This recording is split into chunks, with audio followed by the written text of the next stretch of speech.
Dear viewers, and welcome to this edition of Africa Today, where President Sisi returned to Cairo on Saturday following a visit to South Sudan, during which he held talks with President Salva Kiir. The talks were followed by a session of discussions that was attended by the delegations of the two countries. Sisi and Salva Kiir tackled the issue of the Nile waters and the latest developments regarding the Ethiopian dam, as well as means of enhancing cooperation among the Nile Basin countries.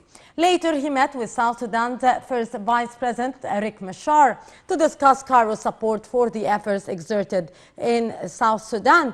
And to shed more light on the issue, we are very much delighted to have with us over the phone Ambassador Nabil Badr, former Assistant Foreign Minister. Mr. Ambassador, good afternoon to you. Good afternoon. Ambassador Badr, how do you weigh the timing of the visit by President Sisi to South Sudan? I think it was quite timely. We should also underline certain main things. Number one is the first visit since South Sudan got its independence. Two, the Egyptian position has been since the beginning of South Sudan to grow, to extend help in as many spheres as possible. Basically, I should highlight on the health sphere, education as well, another sphere. And as a matter of fact, South Sudan, quite open, welcoming all sorts of help on all different domains from Egypt. Reason is quite simple. There is a basic substance which has been accumulated over years and years of common work and goodwill, and certainly good relationship with the South Sudanese and the leadership. Now, today, of course, many events are taking place in this part of the world and East Africa in general. There are foreign interventions growing, foreign ambitions. Well, for instance, the basic thing is coming from outside the region. Let us consider why Turkey should have a base in Somalia, for instance. Number two, that the Nile Valley and its countries have always been a source and a base in foreign relations and in Egyptian diplomacy. It's quite natural because there are extended common benefits that can go to every partner, and which every party can base. Now, today, there are certain interventions are taking place. The development as far as Al Nahda dam in Ethiopia, as you know, well, Egypt has always basically been for development. Maybe one of the latest news is it has itself built a dam in Tanzania, as you know, and is considering and presenting studies for another dam in South Sudan. So basically, there's no difference in view as far as the need to development and cooperate as well. But cooperation in this sense means that everybody is a winner. There is no party that can impose its will, especially when it comes to a very basic issue like water. Egypt considered. That's why negotiations are going on and have gone for years and years between Egypt and Ethiopia, and we have been and are still patient enough, hope that the dialogue will come to an end. The basic Egyptian position has always and is to get to an agreement which is binding legally and which is acceptable by all the parties, in that case, North Sudan, Egypt, and Ethiopia. Now, of course, it's absolutely important to keep all the parties which are sharing Nile, the basic Egyptian possession, and to let them know about it. As well, to extend the hand willingly of cooperation and to define ways and means of extending that cooperation Yes. Now, and hereafter, by agreeing on the system which will be followed. And that, I think, has been also one of the basic targets and accomplishments which took place in President Sisi's visit to South Sudan. Yes. Ambassador Badr, both President Sisi and President Salva Kiir tackled the issue of the Nile waters, of course, as well as the latest developments regarding the Ethiopian dam. How do you view the cooperation and coordination between Cairo and Juba in this regard in particular? Well, South Sudan has a good relation with Ethiopia. Yes. Of course, we are not against that. Actually, it should be posted quite closely with Yes. the latest developments and what has happened. As a matter of fact, I might remind the viewers here that recently the Minister of Water Resources and Energy in Khartoum, North Sudan, that is, sent a letter to the to I think the Yes. South Africa being today the President of the African Union, forming and actually mediating or leading the mediation and certainty of negotiations between the parties concerned, Egypt, Ethiopia, and Sudan, saying that they don't see that they will go on these negotiations without, of course, certain basic requirements, like a program, etc. In other words, negotiations are conducted not to lose time, Yes. not to impose facts on the ground that are against the benefits and the basic benefits, in that case, of a party, like in that case, Egypt. It is a more serious something, and the target of the negotiations is a fair deal, and everybody is a winner, and should establish cooperation and should be legally binding. Underline legally binding, because I think we have had not very good experiences on loose terms of cooperation, which have been not considered or observed many occasions as far as this issue is concerned. Yes.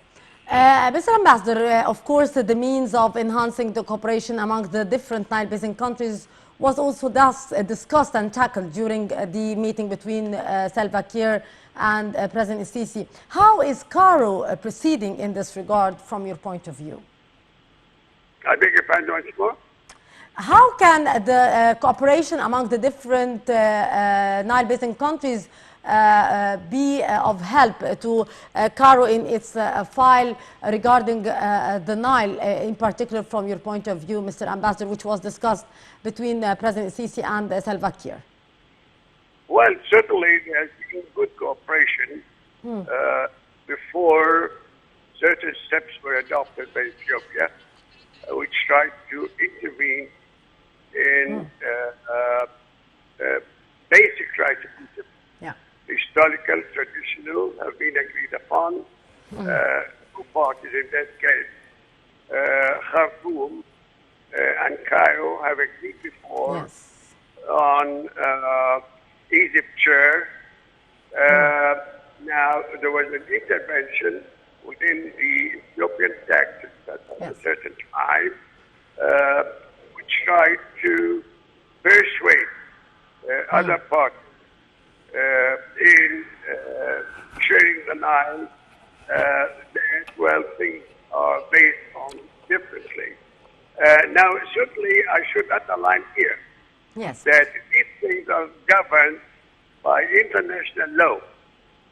By the international law, I underline. In other words, they are not just left for maneuvers or short policies, which party thinks is best interest.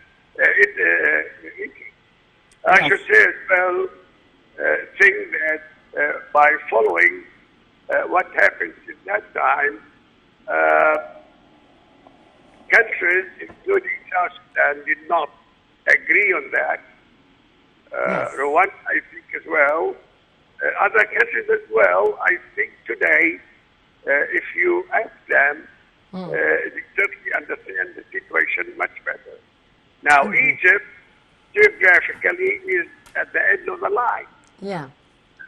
It should not be affected or harmed by something so sensitive on the water resources, which are basically all we have. I'm Yes, afraid. indeed. Are the Ambassador water Nabil Badr, former Assistant Foreign Minister, thank you very much, sir, for your precious input. Always a pleasure to have you with us. And our dear viewers, the Egyptian-African ties is of great concern. While the Egyptian Foreign Ministry has launched a diplomatic tour in Africa, the tour included Sudan, South Sudan, Djibouti, and Kenya. More in the following story by Samah al-Sharif. The Egyptian Assistant Foreign Minister for African Affairs Sharif Issa and Assistant Foreign Minister for Sudan and South African Affairs Oussama Shaltut have undertaken a tour of the Horn of Africa and East Africa regions. The high-level delegation comes as part of efforts to strengthen Egyptian-African relations and following up on developments in the region. The ambassadors traveled to several countries including Sudan, South Sudan, Djibouti and Kenya. The tour included meetings with senior officials of those countries visited, during which views were exchanged on the current developments in the Horn of Africa and East Africa regions. The Egyptian side emphasized its follow-up of developments and noted the importance of preserving peace and stability in the region. The delegation also highlighted Cairo's Africa approach. The meetings included discussions on methods to support and develop bilateral relations with those countries in various fields. It also undertook a follow-up on bilateral cooperation programs that bring them and Egypt together.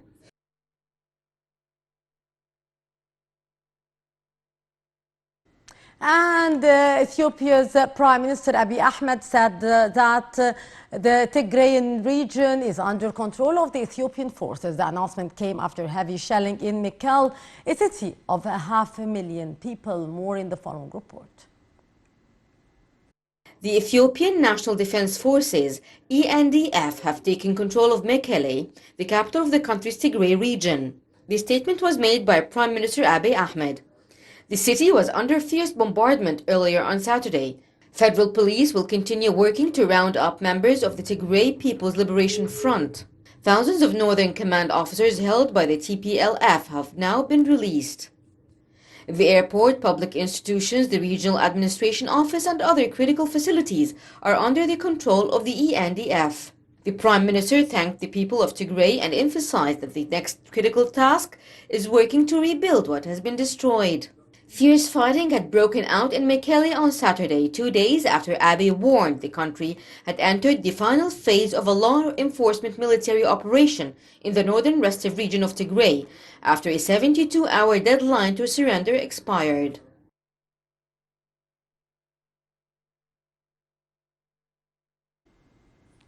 At least 43 farm workers were killed and 6 others were injured in rice fields near the northeastern Nigerian city of Maiduguri. Nigerian President Muhammadu Buhari condemned the attack, saying that the entire country has been wounded by these senseless killings. More details follow. Over 40 people were killed in Nigeria at Kwasebe, Zamaramari in the Daryl local government area Saturday as the workers were harvesting rice. A search by the authorities for the attackers has been mounted. The military and police did not immediately respond to requests for comment. Food prices in Nigeria have risen substantially this year, in part due to insecurity in food-producing areas, according to politicians. Flooding in northwestern Nigeria earlier this year also destroyed thousands of hectares of rice paddy.